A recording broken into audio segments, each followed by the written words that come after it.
one more question has been posed by non-Muslim. If predestination is true, then God causes us to sin. If God causes us to sin, yet damns to sinners to eternal punishment, then God is not good.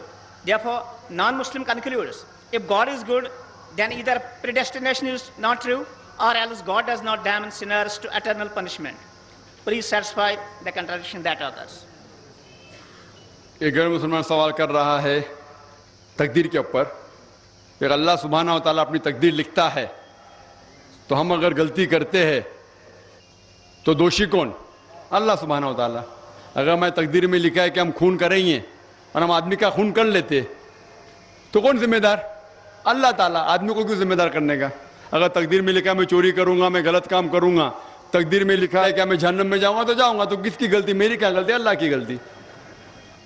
اور یہ سوال مسلمان لوگ بھی سوچتے ہیں، اور تقدیر پہ ایمان رکھنا ہر مسلمان کا فرض ہے. لیکن ہم پہلے یہ جان لے تقدیر کسے کہتے ہیں. اور اکثر ہم مسلمان بھی نہیں سمجھ پاتے تقدیر کا کیا مطلب ہے، اور ایسا کہتے ہیں وہ تقدیر میں لکھا ہے تو میں کر دیا، کچھ بھی ہوا تو تقدیر میں لکھا ہوا ہے. محنت نہیں کرتا ہوں میں، وہ تقدیر میں لکھا ہے کہ میں غریب رہوں گا. یہ تقدیر کی کیا معنی ہوتی ہے؟ اللہ تعالیٰ فرماتے ہیں سورہ اسراء میں کہ جب بھی ایک انسان پیدا ہوتا ہے تو اس کے گردن کے گول میں اس کے پوری آتما کتھا، اس کا فیوچر، اس کا بھوشیہ لکھ لیتا ہوں. میں آپ کو سمجھانے کے لیے ایک مثال پیش کرتا ہوں. مثال کے طور پہ اگر ایک کلاس کے اندر ایک ٹیچر کلاس میں پڑھاتا ہے اور ایگزامینیشن کے پہلے کہتا ہے کہ یہ اسٹوڈنٹ پورے کلاس میں نمبر 1 آئیں گا، اول آئیں گا، یہ اسٹوڈنٹ سیکنڈ کلاس سے پاس ہوئیں گا، وہ اسٹوڈنٹ فیل ہو جائیں گا. مثال دے رہا ہوں، برا مت لگنا پیسہ. اور ایگزامینیشن ہوتا ہے اور یہ اسٹوڈنٹ فرسٹ آتا ہے، یہ اسٹوڈنٹ سیکنڈ کلاس سے پاس ہوتا ہے اور یہ اسٹوڈنٹ فیل ہو جاتا ہے. میں آپ سے یہ سوال پوچھتا ہوں کہ جو طالب فیل ہو گیا، کیا وہ کہہ سکتا ہے کہ کیونکہ ٹیچر نے کہا میں فیل ہوں گا اس لیے فیل ہو گیا؟ کہہ سکتا ہے کہ نہیں کہہ سکتا. کیوں؟ ٹیچر اپنے تجربے سے کہہ رہا ہے یہ اسٹوڈنٹ بہت اچھا ہے، بہت پڑھائی کرتا ہے اس لیے فرسٹ آئے گا، یہ اسٹوڈنٹ ٹھیک ہے سیکنڈ کلاس، یہ اسٹوڈنٹ پکچر دیکھتا ہے کلاس ہی نہ اٹینڈ کرتا ہے اس لیے فیل ہوئے گا. تو اپنے تجربے سے وہ بھوشیہ کے بارے میں کہتا ہے. لیکن وہ اسٹوڈنٹ نہیں کہہ سکے گا کیونکہ ٹیچر نے مجھے کہا میں فیل ہوں گا اس لیے فیل ہو گیا. دوشی کون؟ وہ خود اسٹوڈنٹ کہ اس نے پڑھائی نہیں کیا. اسی طریقے سے اگر آپ کمپیئر کریں گے، اللہ سبحانہ و تعالیٰ ٹیچر سے تو بہت اونچے. ٹیچر تو کبھی کبھی غلطی کر سکتا ہے. اللہ سبحانہ و تعالیٰ کے پاس علم غیب ہے، وہ بھوشیہ کے بارے میں جانتے ہیں. جب بھی کوئی کام ہوتا ہے کچھ چیز فکسڈ ہے، آپ کہاں پیدا ہوں گے، آپ کب مرے، کچھ چیز مکمل ہے.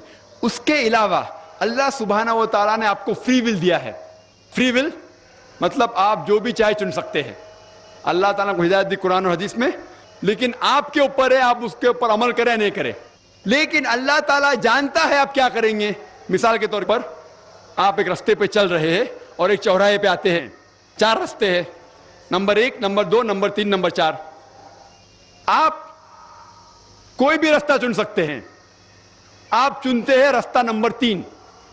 اللہ سبحانہ تعالیٰ کو پہلے سے علم غیب ہے، پہلے سے پتا تھا کہ آپ جب چوراہے پہ آئیں گے آپ رستہ نمبر 3 لیں گے. تو اللہ تعالیٰ پہلے سے لکھ لیتا ہے کہ آپ رستہ نمبر 3 چنیں گے. کیونکہ اللہ تعالیٰ نے لکھا اس لیے آپ نہیں چن رہے، کیونکہ آپ چننے والے تھے، اللہ تعالیٰ نے لکھا. اسے کہتے علم غیب. اللہ سبحانہ و تعالیٰ علم غیب ہے. اللہ تعالیٰ کو پہلے سے پتا تھا کہ آپ نمبر 3 چنیں گے، اور اللہ تعالیٰ تقدیر میں لکھ دیا کہ آپ نمبر 3 رستہ چنیں گے. کیونکہ اللہ تعالیٰ نے لکھا اس لیے آپ 3 نہیں چن رہے، کیونکہ آپ چننے والے تھے، اللہ نے لکھا. اور ایک مثال پیش کرتا ہوں. آپ نے 10ویں پاس کی، 12ویں پاس کی، آپ ڈاکٹر بھی بن سکتے، آپ انجینئر بھی بن سکتے، آپ لائر بھی بن سکتے. آپ چنیں گے ڈاکٹر بننے کے لیے. اللہ تعالیٰ کو پتا ہے کہ آپ جب 12ویں پاس کریں گے تینوں چیز آپ بن سکتے ہیں. آپ ڈاکٹر بھی بن سکتے، انجینئر بھی بن سکتے، لائر بھی بن سکتے. آپ چنیں گے ڈاکٹر بننے کے لیے. تو تقدیر میں لکھ دیا اللہ تعالیٰ آپ 12ویں پاس کریں گے اور ڈاکٹر بنیں گے. کیونکہ اللہ تعالیٰ نے لکھا اس لیے آپ ڈاکٹر نہیں بنے، کیونکہ آپ نے چنا اسی لیے اللہ تعالیٰ نے پہلے سے لکھ دیا. آپ سمجھتے؟ کچھ لوگ کل ایگزام ہے، اچھا ہے، طالب اچھا ہے، ابھی کل ایگزام ہے, کیا پڑھنے کا, تقدیر میں لکھا ہے کہ پاس تو پاس, فیل تو فیل, اور وہ نہیں پڑھتا ہے اور وہ فیل ہو جاتا ہے. تقدیر میں لکھا ہوتا ہے یہ آدمی پڑھتا تھا تو پاس ہوتا تھا, لیکن اس کی سوچ بھی ٹیڑھی تھی. اللہ تعالیٰ نے لکھا ہے تقدیر میں یہ شخص اگر پڑھتا تھا پاس ہوتا تھا, لیکن اس نے سوچا کیا پڑھوں میں, تقدیر میں لکھا نہیں پڑھتا فیل ہو جاتا ہے.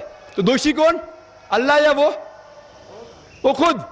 تقدیر میں بھی لکھا ہے وہ پاس ہو سکتا تھا لیکن وہ نہیں پڑھتا اس لیے فیل ہو گیا, فیل ہو گیا. پھر بولے گا دیکھو تقدیر کو تو میں ٹال نہیں سکتا ہوں. اسی لیے وہ کہاوت ہے, علامہ اقبال نے کہا ہے, خود ہی کو اگر اتنا بلند کیا, تقدیر کے پہلے خدا اپنے بندے سے خود پوچھے بتاتے ہی رضا کیا ہے. اور حدیث میں آتا ہے کہ دعا تقدیر کو بدل سکتی ہے. مثال کے طور پہ اگر آپ جاتے ایگزامینیشن میں اور آپ کا پیپر اچھا نہیں جاتا اور آپ جانتے کہ آپ فیل ہوئیں گے, آپ گھر پہ آتے اور دعا کرتے اللہ تعالیٰ سے, یا اللہ سبحانہ و تعالیٰ میں نے پیپر میں اچھا نہیں کیا, مجھے پاس کر لے. اللہ تعالیٰ آپ کی دعا کو قبول کر لیتا اور پاس کر لیتا. تقدیر میں یہ لکھا ہے کہ آپ نے پیپر اچھا نہیں کیے, آپ فیل ہونے والے رہتے, لیکن آپ نے دعا کی. اللہ تعالیٰ کو یہ بھی پتا ہے کہ آپ دعا کرنے والے کہ نہیں کرنے والے, اور تقدیر میں یہ بھی لکھا ہے کہ اللہ تعالیٰ آپ کی دعا کو قبول کریں گے. اللہ تعالیٰ بھی جانتا ہے اگر آپ 100 سال بعد کوئی شخص دعا کرے گا, وہ بھی جانتا ہے اللہ تعالیٰ وہ دعا قبول کرے گا کہ نہیں, وہ بھی تقدیر میں لکھا ہوا ہے. تو اسی لیے ہمیں ہر روز دعا کرنا چاہیے, ہر وقت دعا کرنا چاہیے. دعا تقدیر کو بدل سکتی, مطلب جو آپ کی پہلی ہونے والا تھا اس کو بدل سکتی, لیکن وہ بھی تقدیر میں لکھا ہے کہ آپ دعا کرنے والے, اور وہ بھی لکھا ہے کہ اللہ تعالیٰ دعا کو قبول کریں گے کہ نہیں. تو تقدیر میں لکھا ہے کہ آپ فیل ہونے والے تھے, آپ گھر پہ آتے ہیں, دعا کریں گے, اللہ نے دعا کو قبول کیا اور آپ پاس ہو جائیں گے. تو اسی لیے ہم مسلمان کو اللہ پہ بھروسہ رکھنا چاہیے, لیکن اللہ کے رسول نے فرمایا اللہ پہ بھروسہ رکھو لیکن اونٹ کو باندھو. آپ نے کہہ سکتے اللہ پہ تقویٰ ہے, میں گھر کا دروازہ کھلا رکھوں گا, کوئی چور نہیں آئے گا. اللہ کے رسول نے فرمایا اللہ پہ بھروسہ رکھو لیکن اونٹ کو باندھو. تو اللہ پہ پورا بھروسہ ہونا چاہیے, لیکن آپ خود محنت کرنا چاہیے, آپ خود جہاد کرنا چاہیے, آپ کو خود قرآن پہ عمل کرنا چاہیے. آپ کہیں گے تقدیر میں لکھا ہوا ہے میں چوری کروں گا تو آپ کام ہی نہیں کریں گے, اور چوری کریں گے اور بولیں گے تقدیر میں لکھا ہے, آپ کی غلطی ہے, اللہ تعالیٰ کی نہیں. تو آپ کو ہر وقت جد و جہد کرنا چاہیے اچھے کام کے لیے. قرآن کو سمجھ کے پڑھو اور عمل کرو, انشاءاللہ آپ اس دنیا اور آخرت میں کامیاب ہوں گے.